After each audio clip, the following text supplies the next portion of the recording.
Pemirsa, sinyal mantan Gubernur Jawa Barat Ridwan Kamil ini akan bertarung di pemilihan Kepala Daerah Jakarta 2024 ini semakin menguat. Hal itu disampaikan Ketua Umum Partai Golkar yakni Erlangga Hartarto yang memastikan akan mengusung kader Gerindra yakni Deddy Mulyadi di pemilihan Gubernur Jawa Barat. Lantas nantinya akan seperti apa peta politik Pilkada Jakarta 2024? Kita lihat dulu informasinya.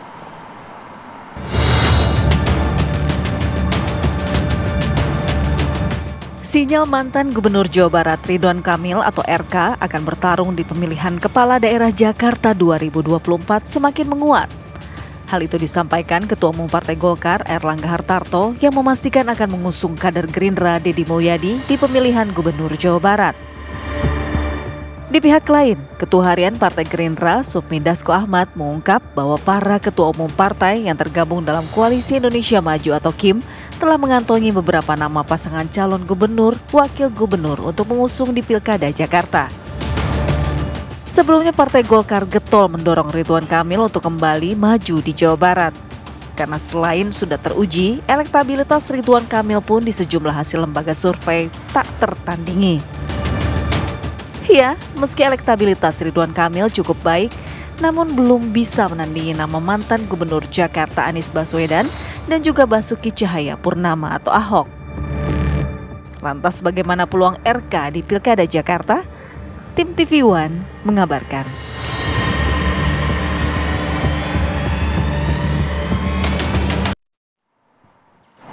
Waduh. Iya, bahkan memang Kim Plus ini akan mendukung nantinya RK Kaisang di Pilkada Jakarta karena melihat kan sudah ada sinyal dari Partai Golkar yang akan mengusung Deddy Mulyadi di Jawa Barat. Berarti RK-nya kemungkinan juga di Jakarta ya, Betul. Nah, akan seperti apa kita akan bahas langsung dengan narasumber yang sudah hadir. Pagi hari ini sudah ada Bang Effendi Ghazali, analis komunikasi politik. Assalamualaikum. Selamat pagi. Waalaikumsalam, selamat pagi Hari Fadil. Salam olahraga, salam sepak bola. Salam sepak bola, tetap juga salam Save Palestine. Save Palestine.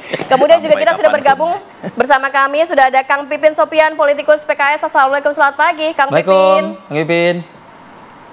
Waalaikumsalam, pagi. Semangat pagi. Hari Minggu. Selamat hari Minggu. Dan juga ada Bang Ahmad Doli Kurnia, Waketum DPP Partai Golkar. Selamat pagi Bang Doli. Pagi Bang Doli. Horas. Pagi. Assalamualaikum warahmatullahi wabarakatuh. Horas. Bang Doli, Kang Pipin ya. Bang Doli, ini kita agak terkejut sedikit begitu ya. Kok tiba-tiba Golkar yang awalnya di Jakarta memberikan nama Bapak Alun, begitu kok tiba-tiba di Jawa Barat yang kemungkinan besar tadinya RK jadi Deddy Mulyadi. Itu kalau misalnya di lalu lintas bukan putar balik. Sliding namanya itu. Atau set kanan belok kiri mungkin gitu ya. Drifting ya, drifting. Tapi Babah Alun. Alun itu kalau di Sumatera Barat artinya belum. Oh, belum. Babah belum berarti. Belum.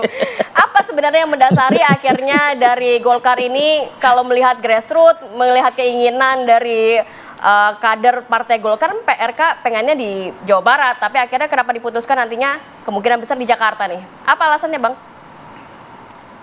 Nah, sebenarnya kan kita belum memutuskan apa-apa itu ya.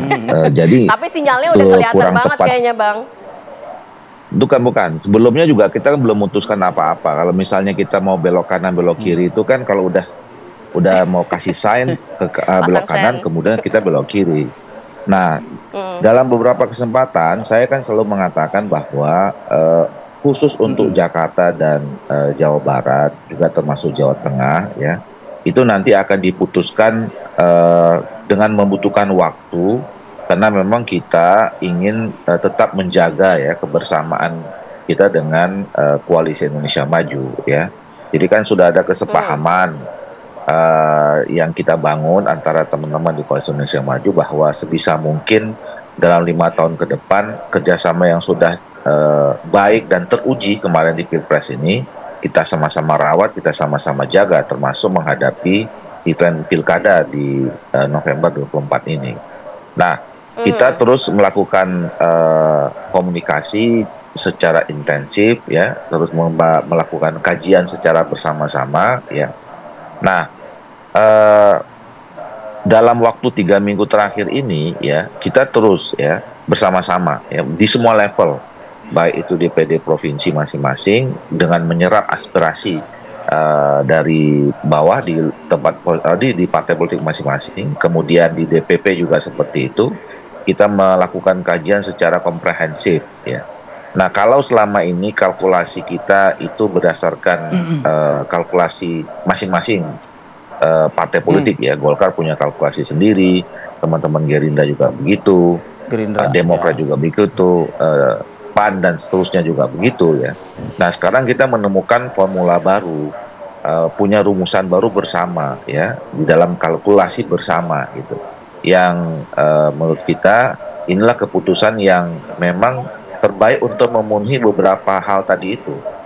Tentu pertama adalah tujuan kita melakukan atau mengikuti pilkada ini kan untuk memenangkan ya calon-calon atau kader pimpinan partai kita yang kita anggap punya potensi menang di daerahnya masing-masing. Itu dulu dasar kemudian kajian yang kita lakukan. Nah, yang kedua tadi sebisa mungkin selain berpeluang menang, kita tetap bisa menjaga hubungan, komunikasi, kerjasama kita sesama di Koalisi Indonesia Maju. Apalagi kita menyadari betul bahwa untuk menghadapi tantangan Indonesia ke depan memang dibutuhkan soliditas, sinergitas ya antara pemerintah pusat, pemerintah daerah dan seterusnya gitu. Nah, makanya kita perlu tetap menjaga kebersamaan itu. Itu yang menjadi pertimbangan. Oke, baik Bang Doli. Saya juga ingin mendengar analisa dari Bang Ege juga ya. Karena kalau Bang Ege kita dengar nih di beberapa kesempatan ketua umum, sekjen partai sepertinya sudah sinyal kuat ya menyebutkan ini OTW lagi nih ke Jakarta nih. Baliho bisa dipasang lagi nih kata dia begitu.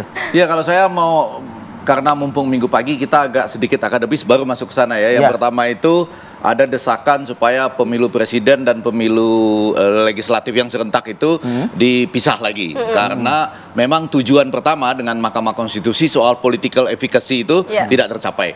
Bagaimana cara memisahnya itu bisa macam-macam. Bisa dipisah DPR dengan presiden atau kemudian ada pemilu nasional serentak dan pemilu daerah serentak. Yang tidak berdekatan jaraknya. Yang tidak berdekatan. Nah, yang kedua kita masuk ke sini bahwa ini saya nggak tahu siapa yang punya ide bahwa pemilu daerah serentak ini, pilkada ini, langsung nempel sesudah pemilu presiden. Nah, akibatnya seperti ini yang terjadi. Kayak begini. Iya, jadi dulu pada waktu kami ke Mahkamah Konstitusi itu jaraknya Bang Doli, Kang Pipin itu 0,2,5. Jadi pemilu serentak daerah itu, pemilu daerah serentak itu di 2,5 tahun sesudah pemilu presiden. Kalau terjadi seperti ini, maka ada seperti peluang the winner takes all itu. Jadi dia akan terus memperbesar. Ya, seakan-akan seperti tadi, kami menjaga koalisi ini dengan akibatnya terjadilah berbagai hal seperti pada saat ini. Meskipun niatnya mulia tadi kan, sinergitas pusat hingga daerah. Semua niat itu mulia gitu, tapi kalau 0,2,5 itu ada semacam penilaian di tengah-tengah apakah kemuliaan yang diperoleh di tingkat nasional itu memang dirasakan di daerah, kemudian mereka membuat keputusan untuk menilai efektivitas dan kemuliaan tadi. Tapi balik ke pertanyaan Anda, ini kan kita sekarang sedang menunggu sebetulnya. Dan yang menarik untuk diamati tidak hanya kalau kita bicara soal Jakarta, ternyata kan kalau mau jujur Jakarta terkait juga dengan Jawa Tengah ini. Kan, tadi Anda sebut Kaisang. Karena kan di Jawa Tengah katanya Ahmad Lutfi dan kan sudah ada Gus Yassin Maimun. Kalau Ahmad Lutfi dan Kaisang misalnya, nanti ada wakil menteri lagi satu lagi. Iya kan? Nah, dengan demikian maka Kaisang ke Jakarta. Kalau Kaisang ke Jakarta, Ridwan Kamil Kaisang misalnya, karena Deddy Mulyadi ditugaskan ke Jawa Barat. Nah, kalau Ridwan Kamil Kaisang, maka akan ketemu dengan Anies Baswedan. Itu kalau ada yang betul-betul berani mendukung PKS ini. Kan ada PKS sama Nasdem lah. Ya, itu tapi kata Sahroni belum tentu didaftar. Pendaftarannya 27 Agustus loh. Iya kan? Lagi. Bulan ini ya? Apa ya? Bulan ini dibuka ya? Ya, sementara Ahok ini juga kemungkinan sudah 50-50 dan mulai tampil untuk mengatakan enggak tuh, saya WA-WAan sama Anies cuma satu kali katanya.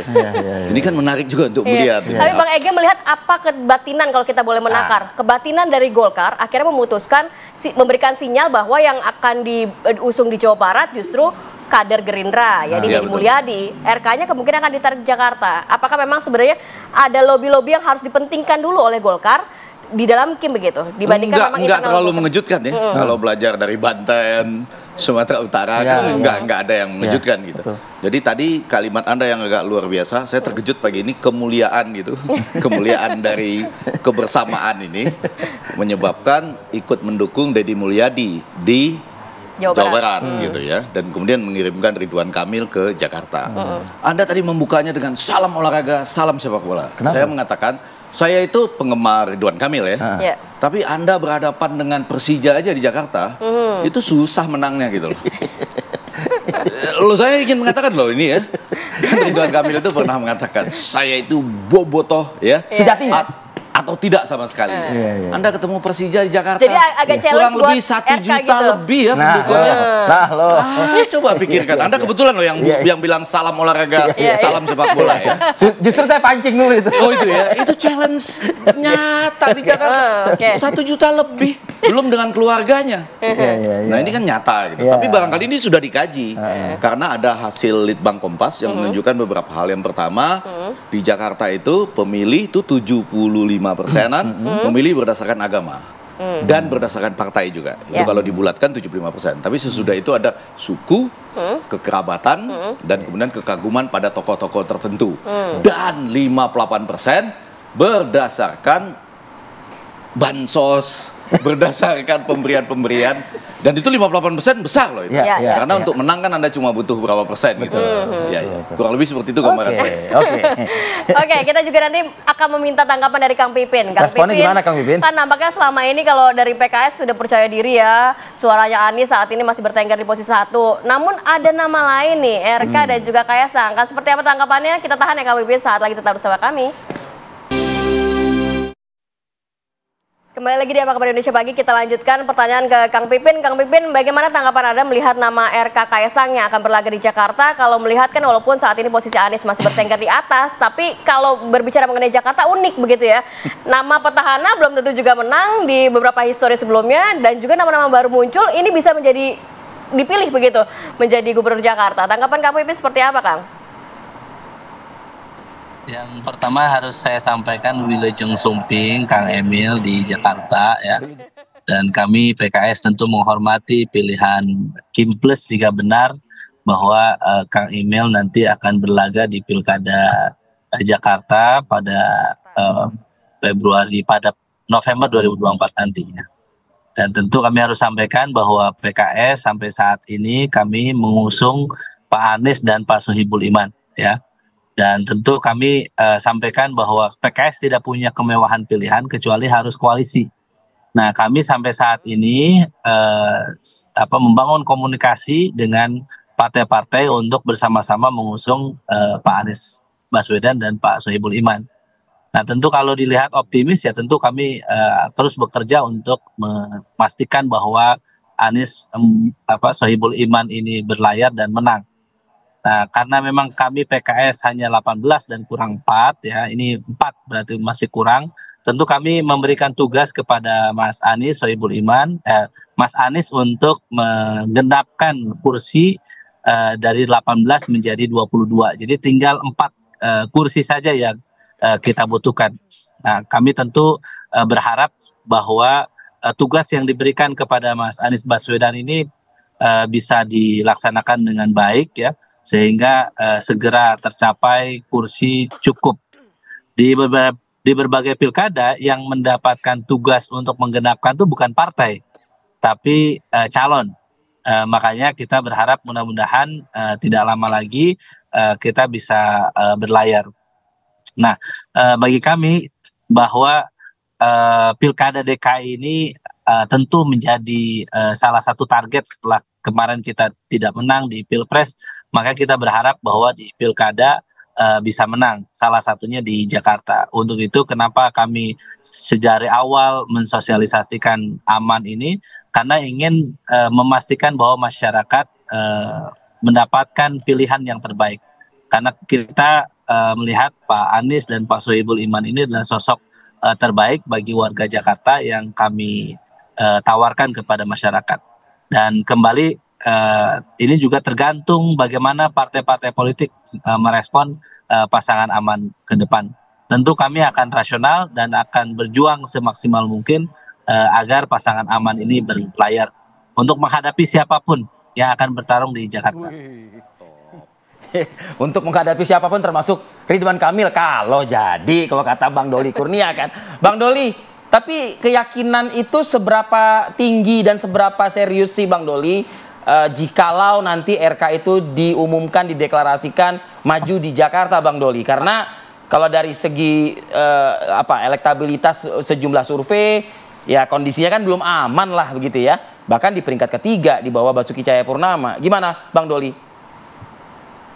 Ya, tentu pada saat kita nanti akan memutuskan secara resmi, secara formal, itu sudah punya keyakinan yang cukup tinggi bahwa pencalonan seseorang di daerah tertentu itu kan dengan kita putuskan tentu harus dengan rasa optimis dan keyakinan untuk menang.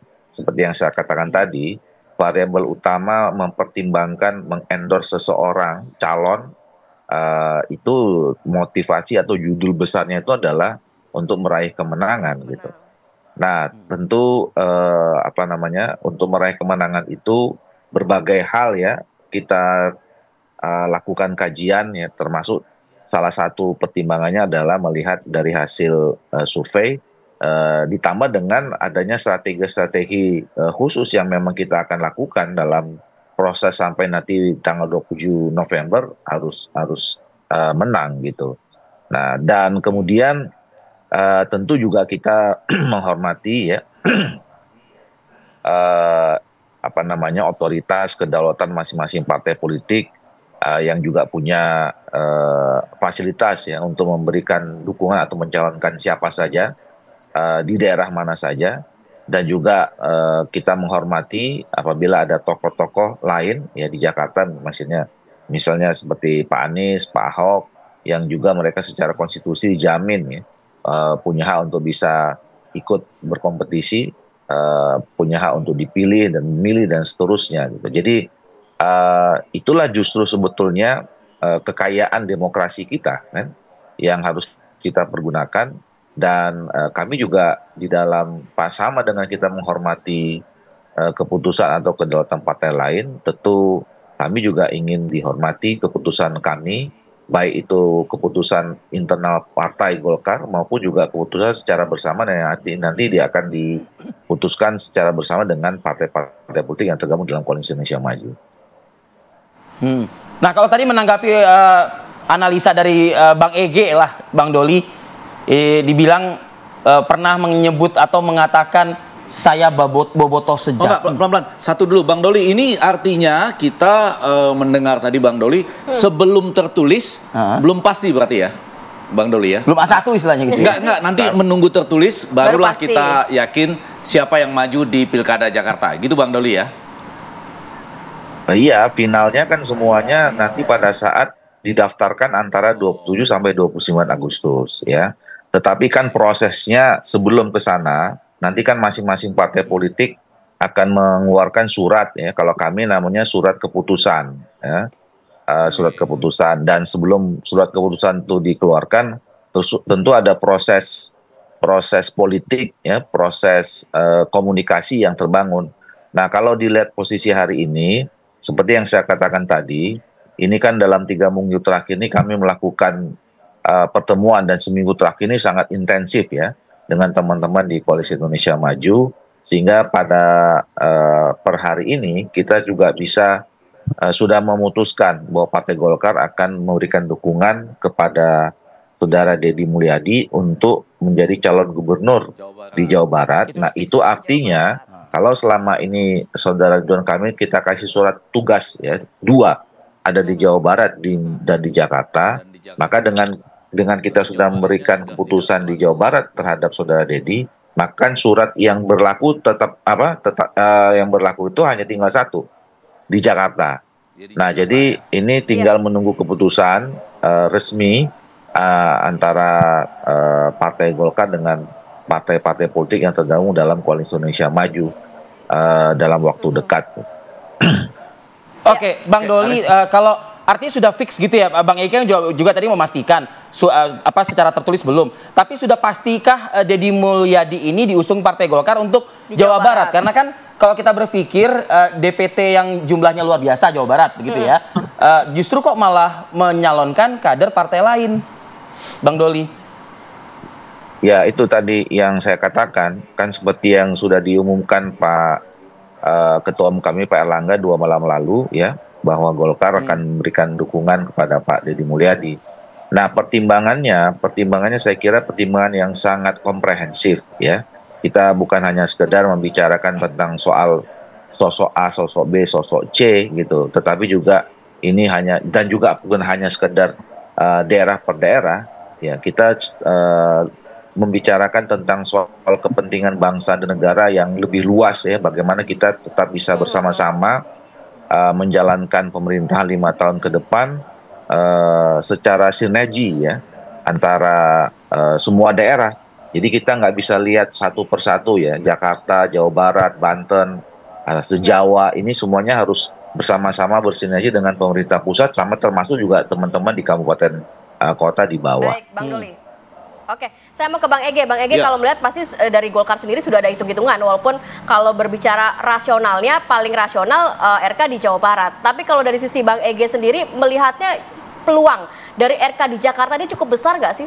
Nah, itu saya belum ketemu hitung-hitungannya justru. Jadi saya kalau Anda katakan Golkar sudah punya hitung-hitungan, saya lagi nyari hitung-hitungannya itu seperti apa gitu seperti ya? apa. Karena tadi ya pemilih di Jakarta kurang lebih 8,2 juta. Ya, oke. Saya harus memperbaiki karena saya langsung tadi di WA.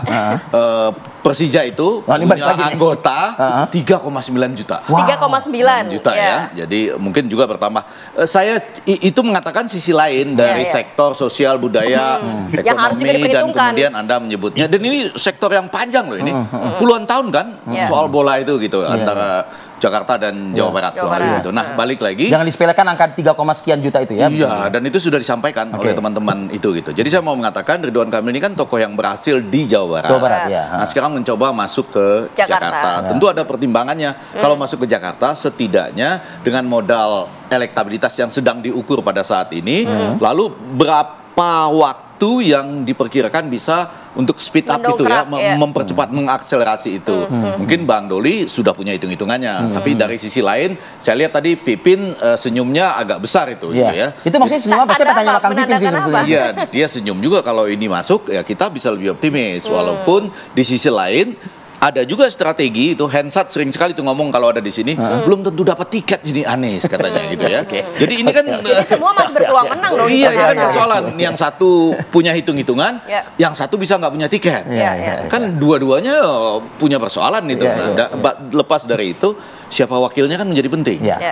Ketika misalnya elektabilitas yang dimiliki pada hari ini oleh Ridwan Kamil ditambah akselerasinya menjelang 27 Agustus pendaftaran, nanti ada dapat miracle effect namanya. Kalau orang didaftarkan akan bertambah dua atau 3 kali mungkin, ditambah dengan kecepatannya sampai 27 November, ditambah dengan wakilnya. Apakah betul? Kaisang? Iya, itu tadi. Sementara Kaisang kan baru 1% di Jakarta. Tapi ada peluang kan dari sekian peluang tadi. Satu lagi, tokoh yang didukung oleh Prabowo itu tinggi, 66%. Tokoh yang didukung oleh Anies Baswedan, oleh Ahok, dan oleh Joko Widodo itu tinggi-tinggi semua. Apalagi Anies Baswedan didukung oleh Anies Baswedan, itu lain lagi kan, itu tinggi. Tinggi juga itu. Kecuali Anies Baswedan didukung oleh Anies Baswedan, didukung oleh PKS, tapi kurang 4 kursi. Itu agak masalah itu. Iya, nanti di komentar ya Kang Pipin. Kang Pipin udah senyum-senyum, udah ngerti kayak nih maksud dari arah penjelasannya Kang Ege. Sesaat lagi Kang Pipin, kami akan kembali.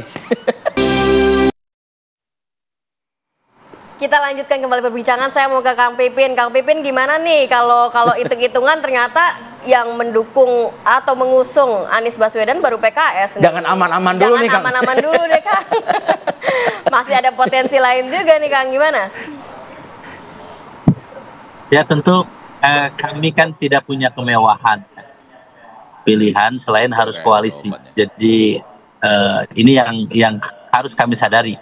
Dan ini juga yang kami khawatirkan ya, bahwa terkadang di beberapa tempat di pilkada di daerah ya, itu memang dipaksakan kota kosong. Jadi calon bahkan calon yang dengan elektabilitas besar termasuk incumbent akhirnya tidak bisa berlayar karena tadi ada upaya untuk menyudutkan salah satu calon supaya tidak dapat tiket dan tidak bisa berlayar. Nah, saya kira ini tentu mudah-mudahan ini tidak terjadi dan kita akan lihat bagaimana petanya ke depan. Nah, yang kedua, ya tentu kami akan berikhtiar terus mencari yang terbaik dan PKS pada posisi saat ini ketika pemenang pilkada, pemenang pemilu di DKI Jakarta, kami akan berikhtiar untuk menjadikan salah satu ya kader kami untuk maju sebagai calon gubernur atau calon wakil gubernur di Jakarta. Jadi ini pelajaran dari 2017 yang waktu itu kami di Jakarta seharusnya dari PKS bisa dicalonkan, tetapi kami kemarin sempat untuk legowo lah memberikan kepada yang lain. Tapi untuk kali ini kami akan berusaha semaksimal mungkin kepercayaan yang telah diberikan oleh warga Jakarta ketika kami menang pileg, kami akan berikhtiar supaya kader kami menjadi salah satu calon, bisa gubernur atau wakil gubernur. Sebenarnya waktu itu kami sempat menyampaikan kepada Mas Anies pilihannya dua, Mas Anies sebagai calon gubernur, misalnya masuk ke PKS, menjadi kader PKS, atau yang kedua wakilnya adalah dari PKS, dari kader PKS. Jadi itu salah satu opsi yang kami sampaikan. Dan untuk itu kami tugaskan kepada Mas Anies, silahkan kalau mau dapat dukungan dari PKS, wakilnya Pak Sohibul Iman. Nah, ketika wakilnya Pak Sohibul Iman, maka ayo kita bareng-bareng, kemudian penuhi tinggal 4 kursi saja. Kan ada 9 partai 8 partai di DKI yang bisa menggenapkan menjadi lebih dari 22 kursi di DPR RI di Jakarta. Jadi saya kira tadi ikhtiar yang terbaik, mencalonkan yang terbaik dari dua sosok yang ideal ini, Pak Anies, Pak Sohibul Iman, akan kami ikhtiarkan sampai pada titik mana secara rasional apakah ini bisa berlayar atau tidak. Itu juga akan menjadi pertimbangan kami. Usaha terus dilakukan oleh PKS begitu ya. Bang Ege, tapi menarik tadi dikatakan Kang Pipin ada di sejumlah wilayah termasuk di Jakarta upaya untuk melawan kota kosong. Nah, saya mau mengatakan gini, ini kota kosong ini juga ada urusannya dengan saya di Mahkamah Konstitusi waktu itu. Nah, sekarang saya rasa saya sedang mencoba mempelajari undang-undang pemilunya, kapan perlu, masih ada waktu sampai 27 Agustus kita mau melihat begini. Keliru ternyata untuk menetapkan pendaftaran calon perorangan itu ya sebelum calon-calon dari parpol. Malah logika yang terjadi pada saat ini dengan kekuasaan yang menang, kemudian pilkada serentak itu menyusul setelah pilpres, itu justru harusnya ya pendaftaran perorangan itu di belakangan. Misalnya diberi 3 hari sesudah pendaftaran parpol. Oh, apakah bisa 3 hari atau tidak? Justru kalau orang melihat misalnya di satu tempat ada pemaksaan untuk menuju kota kosong, rakyat akan berbondong-bondong memberikan KTP. Bisa nggak diselesaikan dalam waktu 3 hari? Pemilihan presiden Turki itu hanya bisa diselesaikan dalam 3 hari aja pendaftarannya. Dan untuk menjadi calon presiden Turki cuma dibutuhkan 100.000 dukungan. Di Jakarta berapa? Hampir 700.000 coba bayangkan. Jadi itu ada 2 persoalan, soal berapa banyak dukungan, yang kedua berapa lama klarifikasinya atau verifikasinya, dan yang ketiga pendaftarannya di awal itu justru memungkinkan terjadinya kota kosong. Tetapi kalau sesudah pendaftaran partai, saya nggak tahu ya, ini menjelang 27 Agustus. Kalau masih ada waktunya dan kita lihat undang-undang pemilunya, rasanya masih cukup punya waktu untuk ke Mahkamah. Udah ditutup ya? Iya, ke Mahkamah Konstitusi untuk mengatakan bahwa nggak bisa ini. Justru harus dibuka, memberi kesempatan misalnya 3 hari. Rakyat kalau betul di satu daerah ternyata mereka antusias terhadap perilaku yang mendorong kota kosong ini, mereka bisa ramai-ramai memberikan dukungannya gitu. Kira-kira untuk Jakarta ini mengarah ke sana? Hensat mengatakan demikian. Kalau saya mengatakan apa? Kalau saya ingin mengatakan demikian. Nanti kita lihat lah ya, ada tekanan-tekanan atau enggak. Tekanan-tekanan itu agak kasat mata loh kelihatannya gitu. Tidak bisa diteriakkan. Bukan tuduhan Bang Ege. Oh, enggak. Bukan tuduhan. Bukan tuduhan. Tapi disinyalir siapa sih yang mengarah ke kota kosong ini? Nggak bisa. Itu nggak yang bisa. Seperti Anda katakan. Itu hegemoni adalah sesuatu yang tidak bisa kita nyatakan, tetapi kita rasakan. Oke, Bang Doli terakhir. Anda bisa mengomentari ini, Bang. Silakan, Bang. Yang mana yang mau dikomentarin nih? Mungkin upaya untuk kotak kosong dulu, Bang. Iya, itu yang penting, Bang. Soalnya tadi itu wilayah Anda juga Komisi 2 tuh yang pertanyaan tadi. Oh iya. Kita ada beberapa yang sama loh ini mau mengubah. Kalau saya sama Pak Prof. Ege ini udah sepakat bahwa kita ke depan memang banyak yang harus disempurnakan, ya. Kami juga di Komisi 2 sejak awal periode ini juga sudah mengusulkan ya adanya revisi undang-undang tentang pemilu, undang-undang tentang pilkada, begitu loh. Tapi dengan situasi selama ini yang kita hadapi, realitasnya ternyata momentumnya belum ketemu. Nah, mudah-mudahan besok di awal periode pemerintahan baru dengan segudang kita punya pengalaman ya di pileg dan pilkada, pilpres yang dilaksanakan bersamaan dan berdekatan gitu ya. Memang ini agak unik lah Indonesia ini. Kita punya 3 jenis pemilu ya, pilpres dan pileg bersamaan. Dalam beberapa bulan kemudian di pilkada serentak lagi seluruh Indonesia itu dilaksanakan. Jadi sebetulnya energi Indonesia, energi bangsa negara termasuk masyarakat kita ini sedikit dipaksakan untuk dalam waktu 1 tahun atau beberapa bulan selesai semua agendanya. Nah, tapi nanti kita lihat ya setelah pilkada tentunya kita akan bisa melihat bagaimana hasilnya dan kita mencermati apa yang harus kita evaluasi ke depan kira-kira gitu. Kalau itu. Oke, baik, terima kasih banyak Bapak-bapak, Kang Pipin dan juga Bang Doli dan juga Bang Ege sudah semangat hadir. Ya Bang Doli ya untuk perubahan demi kebaikan bersama. Semangat juga Kang Ridwan Kamil dan Abah ya. Anies Baswedan. Kita nantikan akan seperti apa Pilkada Jakarta. Terima kasih banyak Bapak-bapak, sehat selalu. Assalamualaikum. Assalamuum. Baik, di segmen berikutnya kita akan coba mengulas juga bagaimana sebetulnya yang imbas ya dari tewasnya Ismail Haniyeh ini dengan situasi di Timur Tengah. Usai jeda pada waktu berikut, kami akan kembali.